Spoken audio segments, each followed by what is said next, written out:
Hey everyone, welcome to the Bitcoin video. Today is May 12th, 2020. It is about 3:15 in the afternoon. And of course, before I get into this, this is not financial advice. I'm not your financial advisor. You're responsible for your own trades, managing your own risk, doing your own research. I'm just giving my opinion on the market here. And I want to take a look and see, what we've got going on and, what I think is potentially happening. I want to talk about a little bit of a trade setup here. But of course, you know all of the disclaimers around there. If you do want part of our Discord server, just throw in a comment in the YouTube chat. I'll be more than happy to get an invite code out to you. And also, we'd love to have you there. I'm going to put in. I see we've already got a lot of people here in the video. I'm going to go ahead and get into this. I'm going to post this video for all of our Discord members. So let's go ahead and get into the charts. Okay. So we have been outlining this. We were taking a look at a corrective move, and I do believe that this corrective move is complete. There is the possibility we do have a little bit higher to go, but I don't think we have much higher from here. Okay, so we've got a lot on this chart here. I'm actually going to remove some of these moving averages just to kind of keep things a little cleaner. I'm going to keep my Bollinger Bands on there. But what I want to focus on is the move down and then the corrective move up and then what is happening here. Because I think it's quite interesting. All right, I want to take a look back here at this particular level of support and resistance, okay? So this was a little bit of support after we pushed through it, right? I think we may have talked about this yesterday. It was resistance here, resistance here. We claimed this as support significantly, and then we launched up, right? And now we moved down, and so here we are. We're getting a rejection here at the 50. I was expecting us to get as high as 9,300, okay? We got a good rejection here and a good follow through, and it looked a little impulsive, which is important. It's important that we have an impulsive move to the downside, okay? In order for us to maintain our bearish bias, we do need to see impulses moving down and not moving up. Like for instance, right here, we had a 1, 2, 3, 4, 5 completing this, right? So this was what we are currently saying is the top, right? We're currently saying this was our top. Of course, nobody has a crystal ball, nobody knows for sure. But this level right here is currently resistance, okay? Now, we're sitting here pushing 8,900. Now, are we going to go higher? I think it's very possible that we do go a little bit higher still. We'll have to see what happens, okay? So I'm going to move down to a 15-minute time frame, which I'm not a fan of doing, but I'm going to try and outline this for you guys. All right, so we can see throughout this entire range, the 3-hour has been moving up, the 12-hour has been moving down. Okay, so once this 12-hour, which is currently sitting at about 34, once the thing gets down below 25, I think things are going to be pretty bearish. But we still have a little bit of a move to the upside that is forming here. So from right here, very easy, we can see we've got an A and a B and a C to finish this A. And then to go down here to this B, we see the same thing, right? So we have a nice move down, an A and a B and a C to complete this B wave down here. And then we've got an A, B, C into this C. Okay, so now what we don't know for sure just quite yet is, was this an A, this was a B, and then we're now working ourselves up for a larger C. So basically a larger corrective move. So this is kind of an alternate. This is very possible that this works, where this was an A, this was the B, and now we're working on putting in a higher C. Still potentially going up to 9,300. Still very possible that it does go up that high. And that's going to be on a higher degree. I'm going to color it a little differently. I'm going to go ahead and give this nice cyan color. That's potentially where we are going to be going. And does that make sense for us to go up that high? Well, let's measure it. We have the measurement of this A coming down to this B. So right here, 92.15, we've got the 100%. And then, of course, we potentially could be coming up here to 94.50, right? So very possible that we do go up that high. Now, again, the interesting thing about us going up this high is the fact that we have another set of resistance right here, which I wasn't sure if we were going to be testing this. But if we go back to about right here, this is where I'm comfortable placing this. It's a little higher. I mean, we obviously could pull this down a little bit and, confirm our bias a little bit more. But I would say in this general area is probably where we're going to get a stronger rejection. Okay, so we saw this move up. It went past the 50. It went past the 50. Our 618 is sitting up there at 92.76. Now this is on a logarithmic scale. If I go down to a linear scale, we have our 618 at 93.28. We've got this 123 extension up here at 94.55, but this 9200 level is also going to be something to pay attention to. 9200 or 94.50. It's likely where things are going to go. The fact that we are above the 618 right here means that we are going to gravitate up towards 9200. What I want to see here, I want to see if that 9200 to 9500, this little range right here, this hot box that we now have, I want to see what kind of confluence this may have with moving averages on higher time frames. So I am going to pull back in my moving averages. I'm going to be paying attention to the 21. I'm going to start with a 3-hour time frame and see where we're looking on a 3-hour time frame.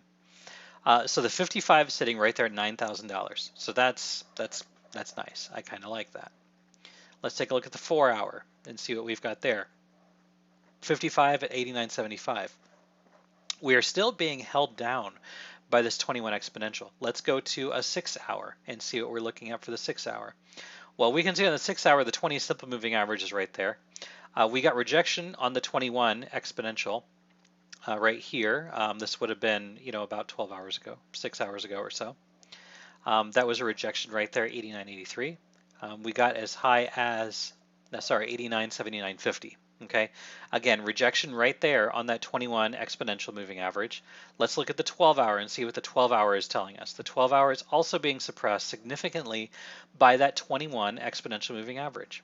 Okay, so if you're thinking about shorting, to be completely honest, this is better place than any to do that, right? So we also on the daily we have support on the 21 exponential. We can see 21 exponential here. We have not yet closed the daily below that. Obviously the 12-hour has crossed and is moving down, but I'm not seeing the kind of follow through that I would want to see, which leads me to believe maybe, just maybe, something else is going on here. So I'm going to stick with the hourly. I'm going to pay attention to right here, which is the 200 simple moving average on the hourly, which is up there at 91.61. So again, that's right up there at like 9200. So I would expect there to be a bit of resistance here at this level. And again, so we've already talked through this. We've got a lot of overhead resistance that is naturally created by all of these moving averages. So I'm going to go to a different chart, just something that's cleaner. I'm going to go back to probably Bitstamp. Let's just take a look at this for a moment and see if we have any evidence that we are going to be moving higher. Okay, we're looking for the algos. We're looking at what algos are in play. Okay, we don't know what algos are in play. I'm going to remove whatever drawings that I've got on here. Okay, so we're going to go from the top and work our way back down to pivots. Okay, we're going to start up here at the top. We're going to work our way down. Do we have a technical pivot from here? And actually, I've got this backwards. Let me flip this around. We need to have this guy up here. Try and get that as close as I can to the top. And we're going to be pulling this guy back. I just had a little rant on Twitter just a couple days ago about people using their Fibonacci backwards. So, when you're doing a retracement, you want to hit that 382 before you hit the 50, before you hit the 618, not the other way around. If you see somebody using it the other way around, they're doing it backwards. Okay. So, I do see some support here at the 50, which is at 82.75. We saw that twice. But I want to pull ourselves back down to this level right here, which is pulling ourselves back down to the 382. If there's a bullish scenario, this is it, okay? So pay attention. If there is a bullish scenario, it's going to look a little bit like this. From here, we've got a 1, 2, 3, 4, 5. I don't like that. But then from here, this is what's even more interesting. So we've got from right here, we've got a 1, 2, 1, 2, 3, 4. 1, 2, 3, 4, 5. So 3, 4, 5. And remember, this would be a 1, 2, 3, come down to the 382 for the 4, which, that's a high probability target. So let's look at this from here. We've got a 1, we've got a 2, we've got a 3, we've got a potential 4 right here, right? Potential 4 to finish the 5 up here at 11,100. Okay, this is an alternate scenario. If this 12-hour does get down here into the bearish zone, we are in danger of creating some hidden bullish divergence. Okay, so we do talk about divergence every once in a while here, but let's just take a look at this. Going back down to these lows right here. So from right here, moving ourselves up, right? Depending on where this goes, right? If this thing does finally, come back down here to 8,100 again, I do think that this has potential to launch up again. And that's because we're creating a higher low from the price. But if this indicator gets down, down into below 20, we are going to be definitely creating some hidden bullish divergence, and this thing can move up. Okay, so now let's talk about how to trade this. How would you trade this, right? Because obviously the best buy would have been down here at 8,000 or 8,100, and obviously we're sitting here at 8,900 right now. So what do you do? What trade do you take? Do you go long here? Well, I think right now we're sitting at resistance. But I would say if we do come back down here to anywhere near 8,400 to 8,000, I think that is a potential place for buying. Honestly, I would be looking to enter a very small short position if you're not in one. Here at right below 9,000. Just based on what I'm seeing here, it looks like the 3-hour still has a little bit of room to go. So I wouldn't rush into it because this thing can just keep on moving up a little bit. Very possible this makes it back up to 94, 9,500 and that's where it stops. Very possible that's where it stops. Okay. And again, we talked about this. We've got 3 dominant pivots here that we have to pay attention to. So we've got from down here, we've got ourselves to up here, and then there we've got our 236 up there at 94.23. So we've got, A, B, and then we potentially have the C that we're working on, which could take us up to 94.23. But the levels that I would be interested in paying attention to from a resistance standpoint, it's going to be right here. And then the next level that I'd be interested from a resistance standpoint is going to be right here. So this box is going to be your high probability rejection zone if you're a bear. Okay. You got to keep a strict stop loss. Okay, you got to keep a strict stop loss. And again, taking this fib from the top down to here, what do we have in this zone? Well, we have the 618 right before it at 93.22. We have the 703, which isn't necessarily a popular target, but this lines up perfectly here at 9,500. Okay, so between 9,300 and 9,500 is a high probability zone for shorting.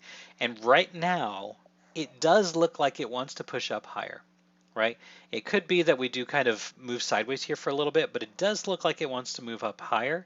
But if we stop here, this is going to be a prime area for entering shorts if you're not currently in one. Don't rush into anything, right? Especially if you're a member on the Discord, you already have access to the waves indicator, and you can see right now this is a neutral zone. There is nothing here that is really supporting any action, right? If anything, it looks a little bullish. It looks a little bullish. Even though the 12-hour is down, right? The price is just kind of moving sideways though. It's just letting the oscillator reset. So just be patient. Be patient. Don't rush into a short because this does have the potential to go up higher, right? I'm going to say that one more time. The 3-hour is bullish. The 3-hour shows that we are in a little uptrend, right? 12 hours bearish, likely, this typically means that we are in a bigger more aggressive trend in that direction, which the 12-hour is down, but the price is just moving sideways.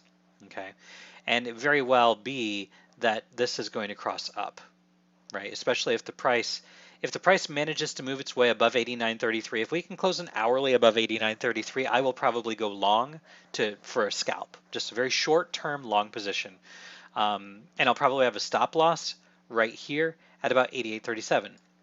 Okay, so if I'm going to play this as a breakout, this is exactly how I'm going to place this trade. I'm going to wait for a break on an hourly close above this level right here.